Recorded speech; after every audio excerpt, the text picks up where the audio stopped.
جی السلام علیکم first of آل.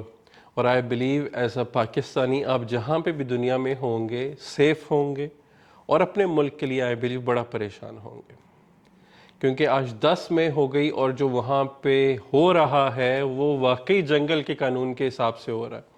کچھ نہیں پتا کیا ہونا ہے، اور مطلب باہر بیٹھے ہوئے یہاں پہ تکلیف ہوتی ہے کہ ہمارے ملک میں ہو کیا رہا ہے. یہ واقعی وہ حساب ہے کہ ایک جنگل میں ہوتا ہے، جس کے پاس طاقت ہے وہ جس کے پاس طاقت نہیں ہے وہ اس کو رون دیتا ہے، وہ اس کو مار دیتا ہے. تو دیکھیں یہی ہو رہا ہے وہاں پہ، اور یہ اب سے نہیں، پچھلے 75 سال سے یہی ہو رہا ہے کہ جو طاقتور ہے جو طاقتور نہیں ہے، اگر وہ حق پہ بھی ہے انصاف پہ بھی ہے، وہ اس کو مار دیتا ہے، صرف اس لیے کہ اپنا اس نے بدماشی دکھانی ہے، اپنا دبدبا دکھانا ہے کہ جی میرے پاس طاقت ہے یہاں پہ. اور وہاں پہ مجھے جو میرا اپنا ایک تجزیہ ہے، جو میرا ایک نظریہ ہے، اگر آپ کے پاس پیسہ ہے نا تو آپ کے پاس طاقت بھی ہے. وہ وقت گئے کہ جی اگر آپ کے پاس پوزیشن ہے آپ کے پاس طاقت ہے.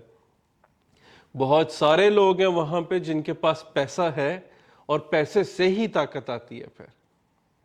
اور پھر یہی ہوتا ہے جو ہمارے ملک میں اس وقت چل رہا ہے کہ نہ گھر کی عزت ہے، نہ عورتوں کی عزت ہے، نہ گھر کی چار دیواری کی عزت ہے. جس کا دل کرتا ہے آدھی رات کو اٹھتا ہے، اس کے گھر پہ دھابا بھول دیتا ہے.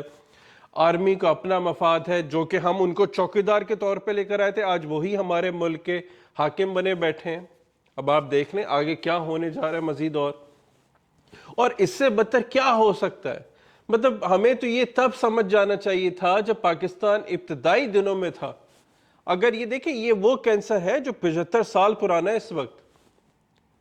اگر ہم تبھی سمجھ جاتے جب انہوں نے قائد اعظم کے ساتھ ایک پورا سٹیج ڈرامہ رچا تھا، ایک جب ان کے ساتھ انہوں نے سارا ڈرامہ کیا تھا، تبھی ہمیں سمجھ جانا چاہیے تھا. پھر جو لیاقت علی خان کے ساتھ انہوں نے پورا ڈرامہ کیا تب سمجھ جانا چاہیے تھا. نہیں بھی تب سمجھے جو انہوں نے فاطمہ جناح کے ساتھ کیا تھا تب سمجھ جانا چاہیے تھا ہمیں، مگر ہم نہیں سمجھے. کرتے کرتے کرتے آج ہم اس وقت پر آ گئے کہ وہاں پہ واقعی جنگل کا قانون ہے. کسی کو کچھ نہیں پتا، جس کا جو دل کر رہا ہے وہ املاک کو جلا رہا ہے، جس کا جو دل کر رہا ہے وہ کر رہا ہے، کیونکہ قانون ہی کچھ نہیں ہے نا. کس کے ہاتھ میں قانون ہے؟ قانون صرف اس کے ہاتھ میں ہے جس کی جیب میں پیسہ ہے، بے تحاشا پیسہ. وہ کہتے ہیں نا اندھا پیسہ، حرام کا پیسہ ہے، پھر اس کو آپ ٹچ بھی نہیں کر سکتے، ہاتھ بھی نہیں لگا سکتے. ہمارے پاس یہاں پہ بے تحاشا لوگ آتے ہیں، ٹھیک ہے، بہت بہت مالدار لوگ آتے ہیں، مگر کیا کریں اب دیکھیں نا. اب اس میں ہم کیا کر سکتے ہیں؟ ہم کیا، میرے پاس تو حرام کا پیسہ نہیں ہے نا، میں تو حلال پیسہ کماتا ہوں. اور مجھے یہ بھی پتا ہے جو ہمارے لوگ ہیں، اور زیادہ تر لوگ جو ہیں وہ صرف سروائیول کی جنگ ہی اپنی لڑ رہے ہیں، اپنی عزت کی، اپنی سروائیول کی، 2 وقت کی روٹی کی، گھر کی، مکان کی، تعلیم کی. ہم صرف اسی جنگ میں مر جاتے ہیں. تو دیکھیں ہمیں اس وقت جو ہے ہمیں اپنے حق کے لیے کھڑا ہونا ہے. میں اگر کھڑا نہیں ہو سکتا، ایٹ لیسٹ مجھے آواز اٹھانی ہے جو میں اس کیمرے کے تھرو پوری دنیا بھر میں پہنچا رہا ہوں. اور میرا مذہب بھی یہی کہتا ہے کہ اگر آپ برائی کو برائی کہو گے، اس کے لیے کھڑے ہو، اس کے لیے لڑو، ادروائز اس کے لیے آپ اپنی آواز تو پہنچا دو. تو at least the day of judgment میں یہ تو کہہ سکتا ہوں کہ میں نے کہا تھا کہ برائی برائی ہے، کیونکہ میرا ملک ہے نا وہاں پہ، وہ میرا ملک ہے. وہاں پہ تکلیف ہوتی ہے اس طرح کی ویژولز دیکھتے ہوئے. اور ہم سب پھر پاکستانی، اوورسیز پاکستانی جو ہیں، ہم کس کے لیے کر رہے ہیں؟ مطلب مجھے یہ آج تک یہ سمجھ نہیں آیا میں کس کو بچا رہا ہوں. پاکستان کو بچانا ہے، کس کو بچانا ہے؟ آیا پاکستان کو بچانا فوج کو بچانا ہے؟ آیا پاکستان کو بچانا وہاں کے پولیٹیشنز کو بچانا ہے؟ آیا پاکستان کو بچانا وہاں کی اشرفیہ کو بچانا ہے؟ کیونکہ انسان ہم آپ جیسے لوگ جو ہیں وہ تو کیڑے مکوڑوں کی ہماری حیثیت ہے وہاں پہ. ہمیں کون جانتا ہے ہماری کیا اوقات ہے وہاں پہ؟ وہ دیکھ لینا بیچارہ عمران خان. میں کچھ نہیں کہتا اس کا پاس کیا تھا، میں کچھ نہیں کہتا کیا ہے کیا نہیں ہے، مگر ایک بندہ میں پوری مسلمان ہماری امت کو اس وقت ریپرزینٹ کر رہا ہے، انٹرنیشنل فورمز کے اوپر ریپرزینٹ کر رہا تھا، آگے لے کے چل رہا ہے. اس وقت 2-3 ہی تو لوگ ہیں دنیا بھر میں، اور وہ سارے ہی آپ مہاتیر محمد کو دیکھ لیں، ملیشیا والے، ان کے ساتھ کیا حال ہو گیا. طیب ایردوان کو دیکھ لیں، الیکشنز ہیں ہمارے 2-3 دن بعد، مگر یہاں پہ بھی وہی دماغ خراب ہے کہ جی مجھے کپڑے پہننے، کپڑے اتارنے، میں نے کس کو ووٹ کرنا ہے؟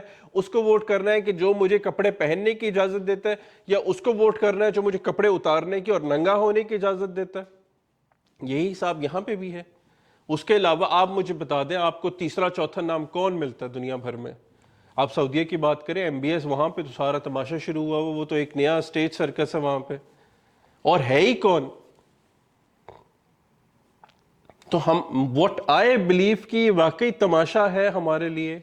ہمیں صرف ڈائیورٹ، ہمیں اس وقت میں جہاں پہ گورے، جہاں پہ یہودی، باقی لوگ جو ہیں وہ آرٹیفیشل انٹیلیجنس کو مینج کر رہے ہیں. وہ کہہ رہے ہیں کہ جی یہ جو کام آپ نے، جو 10 لوگ، 20 لوگ، 50 لوگ، 100 لوگ یا ہزاروں لوگ آپ نے کمپنی میں ہائر کیے ہوئے ہیں، تو ان سے جو آپ کام لے سکتے ہیں، یہ چیٹ GPT یا AI جو ہے، یہ ہزاروں لاکھوں لوگوں سے زیادہ آپ کو کام دے سکتا ہے. اس چیز کے اوپر بحث ہے.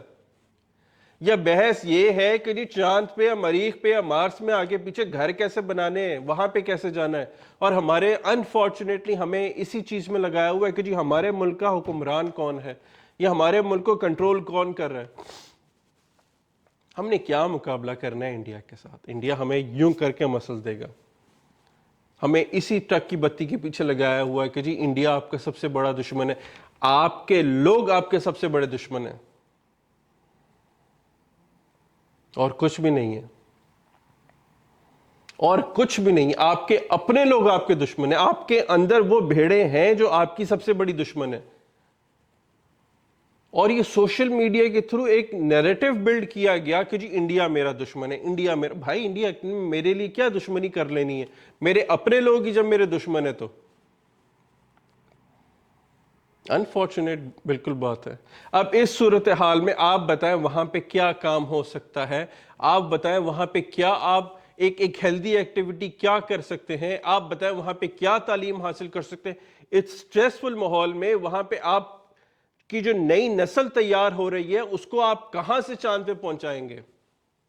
وہ بھی خون خرابہ، آگ، باقی تماشے، رشوت، حرام دے کے یا حرام دیکھ کے جب وہ پیدا ہو رہے ہیں تو آگے بننا بھی تو انہوں نے وہی ہے نا.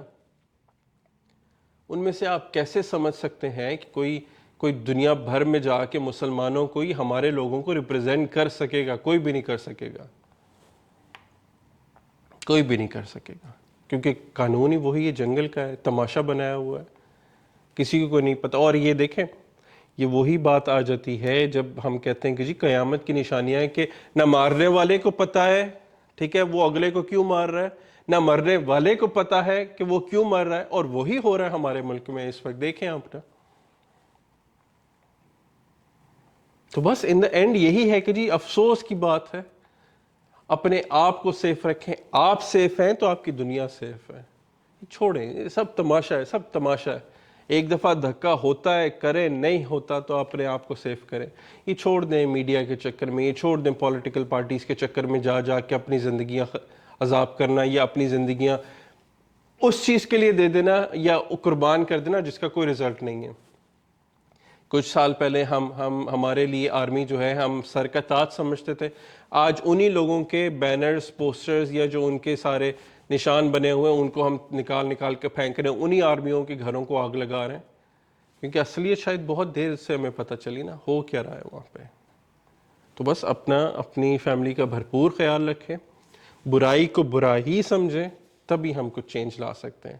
اور اپنے آپ کو پازیٹیو رہ کے ڈیولپمنٹ کی طرف لے کے جائیں. اس ساری صورتحال میں بھی پازیٹیو رہیں، اپنے لیے پازیٹیو رہیں، اپنے لیے مین ہو کے سوچیں تو کچھ ہو سکتا ہے، ادروائز کچھ بھی نہیں ہو سکتا. کسی سے توقع کچھ نہ کریں کہ کوئی آپ کو کچھ دے دے گا. اپنا خیال رکھیں، and see you all in the next video. Thank you.